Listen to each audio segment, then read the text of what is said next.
Terça-feira todo mundo já sabe, aqui no Bom Dia a gente fala sobre direitos trabalhistas e previdenciários, é o quadro Eu Quero Saber. E depois de 2 semanas fora, hoje o advogado Paulo Souto está de volta aqui com a gente no estúdio. Bom dia, seja bem-vindo, descansou? Descansei, Bruno, porque nem só trabalho vive o homem, né? Tem que criar umas férias, Preciso, né? Eu estou pensando nisso, fazer isso um dia também, viu? Bom. Ô, Paulo, já começa com a pergunta do Adalberto aqui de João Pessoa. Ele quer saber como que deve calcular o valor a ser restituído no imposto de renda referente ao INSS da empregada doméstica dele.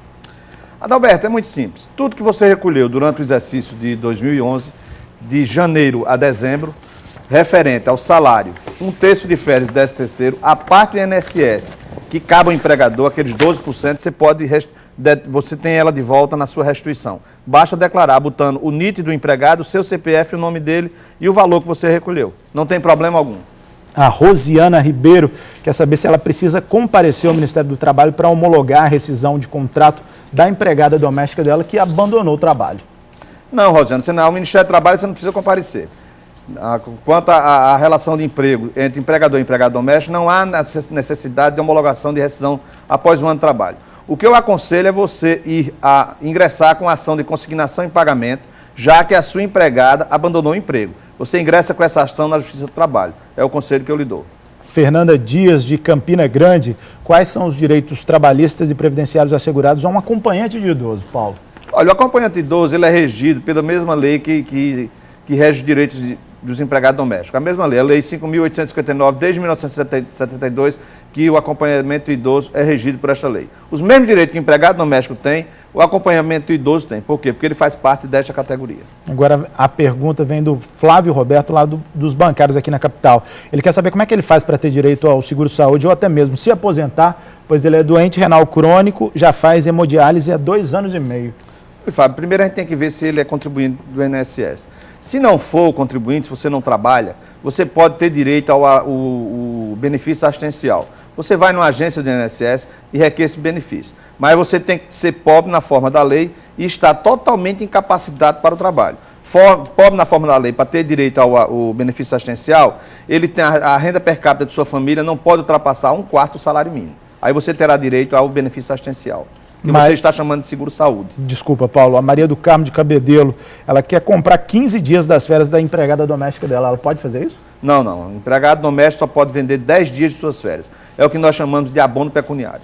Bom, a gente vai dar uma pausa aqui na nossa entrevista. A gente volta daqui a pouquinho a conversar com o Paulo Souto, então não saia daí que tem mais pergunta interessante. E depois, e como prometido, vamos voltar a conversar com o Paulo Souto aí, porque tem muita pergunta ainda, Paulo. A Eliana Eugênia Condé diz que foi demitida e já recebeu os direitos. Até quando ela deve levar a carteira para a ex-patroa da baixa? Tem direito ao seguro-desemprego?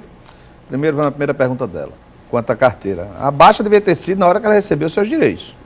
Na hora que o empregador pagou a rescisão, a carteira já deve ter sido dada baixa. Se não deu, ele retroage a data que ela pagou a rescisão. E quanto ao seguro-desemprego, ela terá direito desde que a demissão tenha sido sem justa causa, que o seu empregador esteja recolhendo seu FGTS e que ela tenha trabalhado 15 meses nos últimos 24 meses. Aí ela terá direito ao seguro-desemprego. Pergunta de Campina Grande do Edson Fortunato. Diz que a irmã dele figura como um empregador doméstico. É possível alterar o empregador para outro irmão da mesma casa? Isso tem fundamento legal? Tem. Provavelmente ele está querendo fazer isso para deduzir a alíquota do INSS da empregada no imposto de renda. Tem porque o artigo 15 da Lei 8.212 define o empregador doméstico a pessoa física ou a família. Porque só uma pessoa pode assinar a carteira, mas na residência pode ter 5 pessoas para quem o empregado presta o trabalho. Desde também que essa irmã dela seja maior de 18 anos, não tem problema algum. Mais pergunta aqui de Campina Grande, da Francinete Caldas. Quer saber qual que é o piso salarial de uma babá em Campina Grande? Esse piso é municipal, Paulo? Não, é estadual. Aqui na Paraíba é o salário mínimo. Existem estados onde existe o salário mínimo regional, que o valor é superior ao salário mínimo nacional. A Cláudia Furtado de Cabedelo. Quando o empregado doméstico adoece e necessita fazer uma cirurgia, de quem que é a responsabilidade pelo pagamento do salário? É do INSS, desde que esse empregado doméstico tenha cumprido a carência de 12 meses. Se ele não cumpriu, ele vai ter que resolver isso junto ao INSS. O empregador não terá responsabilidade nenhuma de pagar esse salário, mesmo que o empregado não tenha cumprido a carência. Por quê? Porque o empregador está pagando a sua parte, que é os 12% da alíquota. Então, cabe ao INSS resolver o problema junto com o empregado. Neném Toscano, aqui de João Pessoa, saiu uma súmula no Tribunal Regional do Trabalho do Rio de Janeiro que a pessoa trabalhando até 3 dias na semana não gera o vínculo empregatício. Continua sendo diarista? Procede isso, Paulo? Olha, que a súmula saiu. Isso é público e notório. Mas é um absurdo. Por quê? Porque a orientação do Tribunal Superior do Trabalho é de que o vínculo empregatício, ele já aparece a partir do 3º dia de trabalho na semana. Então, eu não vejo como essa súmula vigorar até no próprio Estado do Rio de Janeiro. Por quê? Porque o Tribunal Superior do Trabalho orienta o contrário.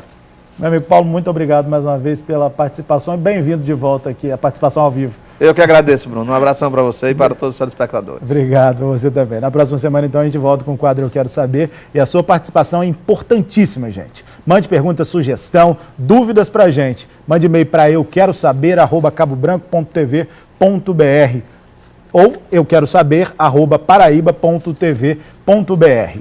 Na hora de